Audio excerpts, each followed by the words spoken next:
Hi, and welcome to this week's episode of the Keep Punching Show here at OCRedshirt.com. I'm Damian Calhoun along with Carlos Arias. A lot of stuff to get to. First, Tim Bradley, Lamont Peterson out at Rancho Mirage. Bradley pulled it out. I thought Peterson was going to give him a better fight. Bradley just dominated every round. I mean, could you give a round to Peterson? No. Oh. Well, took care of business. That's pretty much it. Also, that on the same night, Paulie, Malignaggi and Juan Diaz had their rematch from a fight a couple months ago. The first fight was more active, more explosive. This one, Malignaggi did what he had to do, and I thought he did enough to get the victory. Yeah, I mean, too bad he can't punch his way out of a paper bag, though. Yeah. But, I mean, you know, he does. He's a great boxer. Yeah. You know, you got to give him that. Juan Diaz is a stud. He just got outboxed. I mean, yeah. it happens. Yeah, Malignaggi, I mean, his post-fight interviews are awesome. He called out Marquez, so we'll see how that And he's got a lot of heart. He has to box perfectly to win his fights because he can't knock anybody out. Yeah. So, I mean, I like watching him fight. Yeah. Also on that fight card, we had the return of Victor Ortiz. Last time we saw him at Staples against Maidana, his eye blew up to the size of a grapefruit, and he lost that fight. But he came back against Antonio Diaz, and he pulled out the victory here. They underestimated Maidana completely. Maidana is hands down one of the toughest guys out there.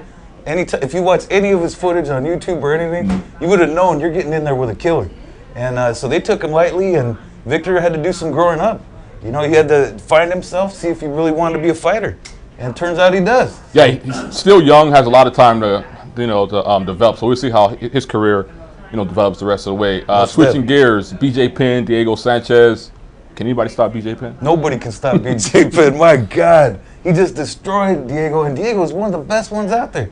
So I don't know who can stop him at lightweight. The only guy that seems to be able to stop him is himself. So, I mean, forget that. Also, Frank Mir looked fantastic against Czech Congo.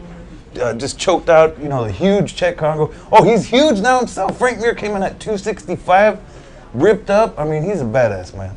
265? Yeah. Wow. Yeah. So he's a force to be reckoned with now. All right, switching gears, a couple events this week. Strikeforce, Santa Ana's Gilbert Melendez is in the ring this weekend? Yeah, if you haven't seen Gilbert Melendez fight, they call him El Nino because he's like a storm. When he throws punches, he just comes after fighters. Very exciting to watch. He's a former Santa Ana High wrestling star, and now he's a former champ trying to get his title back against Josh Thompson. What do you think? Got a shot? I think Josh has been out a long time. He's been nursing injuries. I think when you get that much ring rust, it's going to be hard for him to win. I'm taking Gilbert. All right, he said it. Oh, and also Kung Lee has been in action on that card too. He's now he's been in action movies lately, but he's back to his real job as being a fighter. Also, WEC 45. Yeah, Donald Cerrone in action. You have to see whenever Donald Cerrone's fighting. You gotta watch TV, man. It's on Versus on Saturday night. Don't miss it. It's on Versus. I don't have Versus, so I'm going to miss it. Oh, man, come on. How you gonna be a fight fan? Well, DirecTV says no more Versus, so I'll go with what they say. All right. That's it for this week, folks. Make sure you join us next week. We're going to wrap up 2009 with top 5 fights in the ring and the octagon. You don't want to miss it here at OCRedshirt.com/punch.